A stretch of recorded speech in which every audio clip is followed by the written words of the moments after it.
Contoh ada orang yang bilang, oh salawat wajib. Iya. Bahkan salawat bisa lebih wajib dari sholat. Ini orang yang menunjukkan kaidah fikih dan usul fikihnya rusak. Salawat wajib, iya. Kita pun mengatakan salawat wajib. Tapi mana dalil bahwasannya salawat itu lebih tinggi daripada sholat? Sholat, kalau nggak sholat, apa hukuman sholat? Dimasukkan rukun Islam. Salawat masuk nggak ke rukun Islam? Tidak. Yang nggak sholat masuk ke dalam neraka sakor. Ya kan? Yang nggak sholat diancam dengan kekafiran. Sekarang yang nggak salawat, ada nggak ancaman dikafirkan? Nah kalau ada orang mengatakan salawat lebih tinggi daripada sholat, ini menunjukkan belum belajar usul fikih. Kalau dikatakan salawat wajib, wajib. Karena Allah memerintahkan, hukum asal perintah adalah wajib. Tapi wajibnya tidak seperti sholat. Kenapa? Karena tidak dimasukkan dalam rukun Islam. Benar-benar sangat berbahaya. Waktu subuh lebih kejam dari sekawanan perampok bersenjata api. Waktu subuh lebih menyengsarakan dari derita kemiskinan. Waktu subuh lebih berbahaya dari kobaran api yang disiram bensin. Jika ada sekawanan perampok menyatroni rumah kita dan mengambil paksa semua barang, emas dan semua perhiasan di gondolnya, uang cash puluhan juta ditilepnya, laptop yang berisi data-data penting Anda juga diembatnya, mobil yang belum lunas juga digasaknya. Bagaimana rasa pedih hati kita menerima kenyataan ini? Ketahuilah bahwa waktu subuh lebih kejam dari perampok itu. Karena jika kita tertindas sang waktu subuh sampai melalaikan sholat fajar, maka kita akan menderita kerugian lebih besar dari sekedar laptop dan mobil. Kita kehilangan dunia dan segala isinya. Rasulullah SAW bersabda, 2 rakaat fajar lebih baik dari dunia dan segala isinya. Hadis riwayat Muslim. Waktu subuh juga lebih menyengsarakan dari sekedar kemiskinan dunia. Karena bagi orang-orang yang tergilas waktu subuh hingga mengabaikan sholat subuh berjamaah di masjid, maka hakikatnya merekalah orang-orang miskin sejati yang hanya mendapatkan upah 1/150 atau 0,7% saja pahala sholatnya. Dan barang siapa yang sholat subuh berjamaah, maka ia bagaikan sholat semalam suntuk. Hadis riwayat Muslim. Kita bisa bayangkan sholat semalam suntuk berarti sholat yang dikerjakan mulai dari tenggelamnya matahari sampai terbit fajar. Benar-benar fantastis, sama dengan sholat selama 10 jam atau kurang lebih 150 kali sholat. Betapa agung keutamaan sholat subuh berjamaah ini. Betapa malangnya orang yang tergilas waktu subuh, orang-orang yang mengabaikan sholat subuh berjamaah di masjid. Waktu subuh juga lebih berbahaya dari kobaran api yang disiram bensin. Mengapa demikian? Tahukah kita bahwa Nabi menyetarakan dengan orang munafik bagi yang tidak mampu melaksanakan sholat subuh berjamaah? Sesungguhnya tiada yang dirasa berat oleh seorang munafik kecuali melaksanakan sholat isya dan sholat subuh. Sekiranya mereka tahu akan keagungan pahalanya, niscaya mereka bakal mendatanginya ke masjid, sholat berjamaah, sekalipun harus berjalan merangkak-rangkak. Hadis riwayat Bukhari Muslim.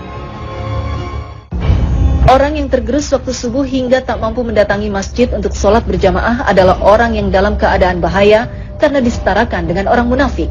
Padahal ancaman bagi orang munafik adalah neraka jahanam. Sesungguhnya Allah akan mengumpulkan orang-orang munafik dan orang-orang kafir di dalam jahanam.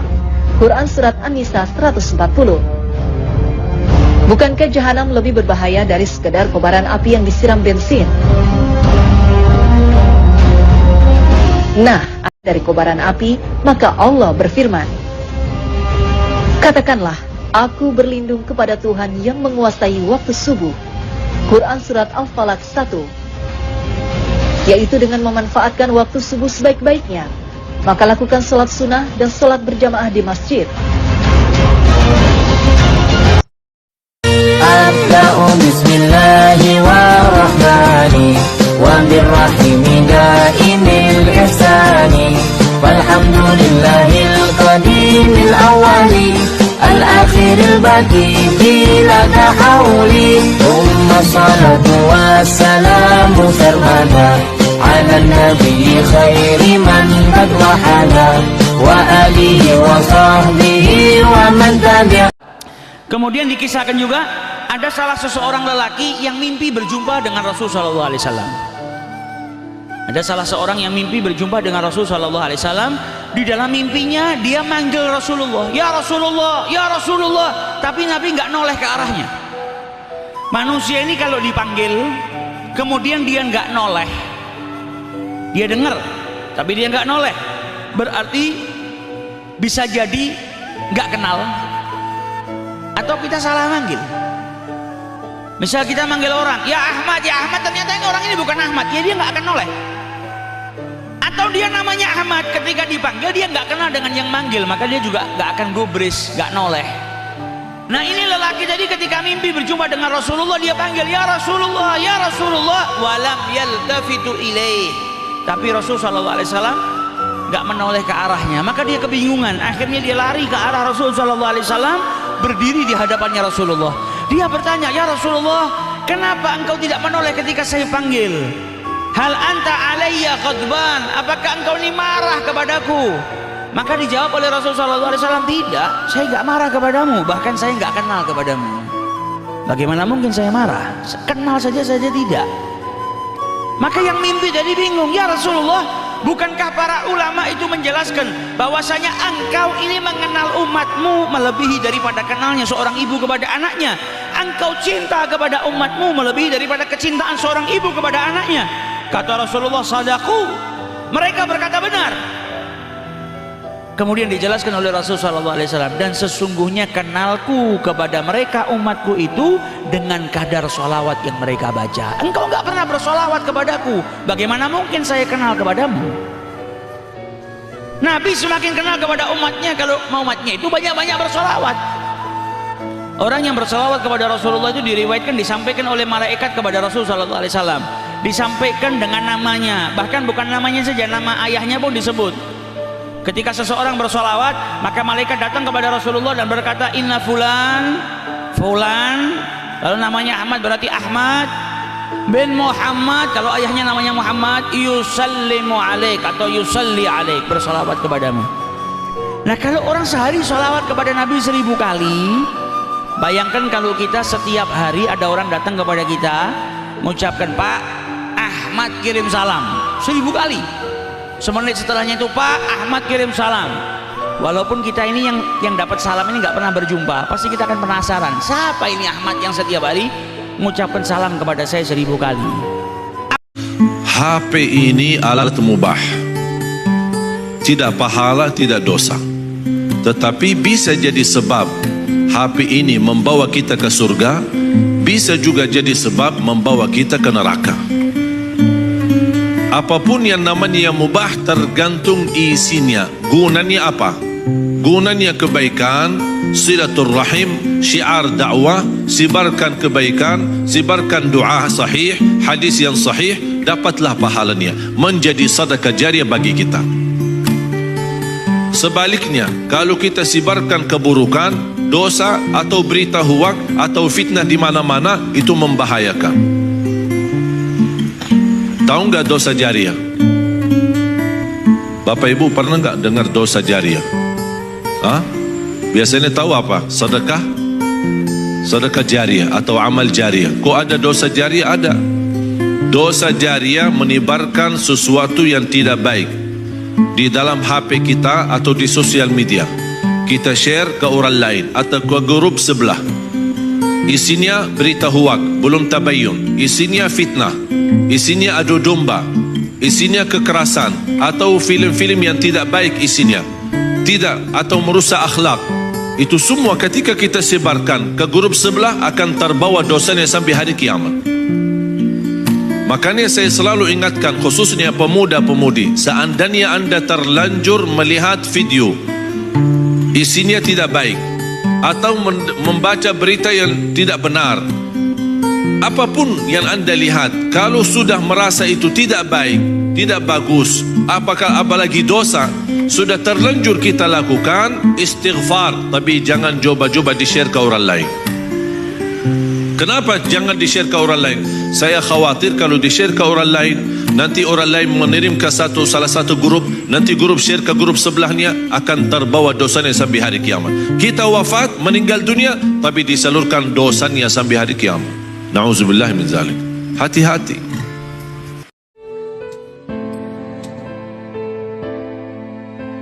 Alhamdulillah. Terima kasih Ibu. Ibu, usiaku sudah 18 tahun. Aku ingin pergi merantau, menuntut ilmu kepada para ulama besar. Boleh kan Ibu? Itu bagus, anakku. Kau ingin berguru kemana? Aku ingin pergi ke Baghdad, karena di sana banyak ulama besar. Jauh sekali, nak. Sebaiknya kau tidak pergi ke sana sendirian. Ibu dengar banyak kawanan perampok di jalan menuju ke Baghdad. Oh ya? Sebaiknya kau pergi dengan rombongan kafilah dagang yang akan berangkat ke sana. Kebetulan besok ada rombongan yang akan berangkat. Kau bisa ikut dengan mereka. Alhamdulillah. Baiklah Ibu. Kalau begitu, aku akan segera bersiap-siap. Terima kasih atas dukungan Ibu. Iya, nak.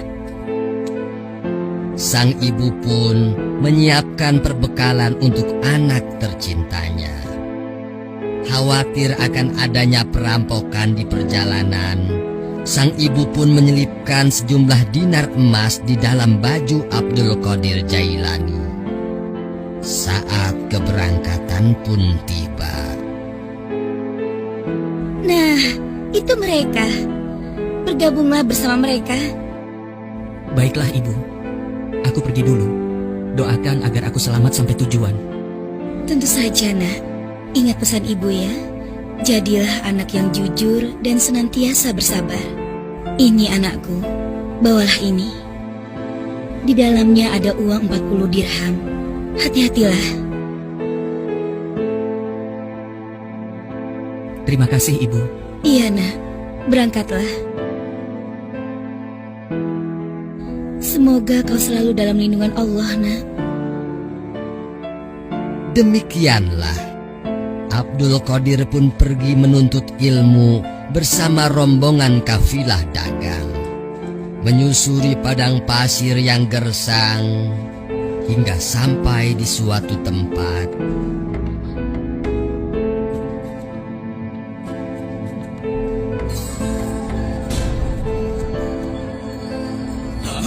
Perampok! Perampok! Ada perampok! Celaka kita! Celaka! Celaka kita! Perampok! Ambil semua barang dagangan! Aduh, habislah kita! Ayo, capung mereka!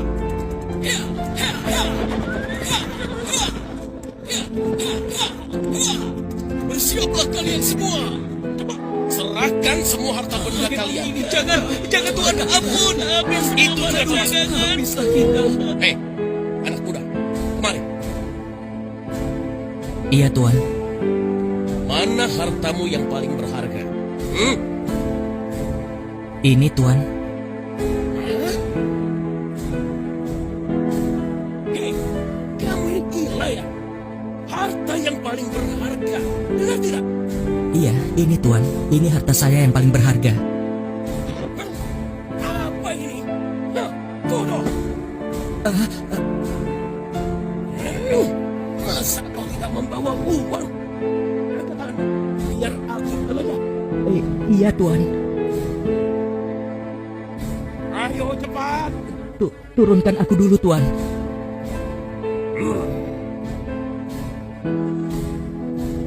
Benar-benar tidak memiliki apa-apa anak ini. Dasar kau tidak berguna. Pergi sana. Aduh. Tuan. Apa yang sebenarnya engkau cari, Tuan? Pakai nanya lagi. Fulus. Duit. Kalau itu yang Tuan perlukan, kemarilah. Ini, ambillah. Sini. Anak pintar. Mengapa tidak dari tadi sih?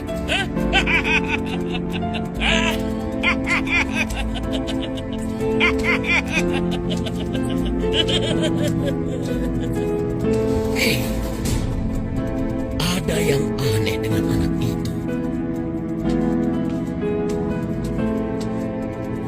Anak muda, siapa namamu? Saya Abdul Qadir Jailani, Tuan. Kenapa kau ingin pergi ke Baghdad? Saya ingin belajar, Tuan, karena di sana banyak sekali ulama-ulama besar. Apa bekalmu untuk hidup di sana? Selain buku-buku ini sudah tidak ada lagi, Tuan. Kalau tidak ada lagi, mengapa kau berikan padaku? Hah? Karena Tuan mencarinya, dan aku berpikir pasti Tuan memerlukannya. Wah, Selain itu, aku juga sudah berjanji pada ibuku untuk senantiasa jujur dalam kata-kata dan segala tindakanku. hah? Lalu bagaimana kau bisa hidup sementara ku ambil semua? Sesungguhnya rizki itu di tangan Allah. Allah lah yang akan mengatur semuanya. Lalu bagaimana dengan harta yang aku dapat itu? Sesungguhnya, kita akan dimintai pertanggungjawaban dari harta yang kita peroleh. Bagaimana cara mendapatkannya dan untuk apa harta tersebut dibelanjakan? Allah memerintahkan kita mencari dan membelanjakan harta dengan cara yang halal dan benar, maka surga adalah balasannya. Sebaliknya, Allah melarang kita mencari dan membelanjakan harta dengan cara yang haram dan tercela, karena balasannya adalah siksa neraka. Hah? Apakah akan terus disiksa? Bila sepanjang hidup ia akan bertobat dan mati di dalam kejahatan, dia akan terus disiksa sampai lebur semua dosa-dosanya. Demikianlah yang Allah dan Rasul-Nya ajarkan. Oh, benarkah? Kalau begitu, aku berdosa dan dosaku banyak sekali. Apakah aku bisa diampuni? Sesungguhnya Allah Maha Pengampun lagi Maha Penyayang.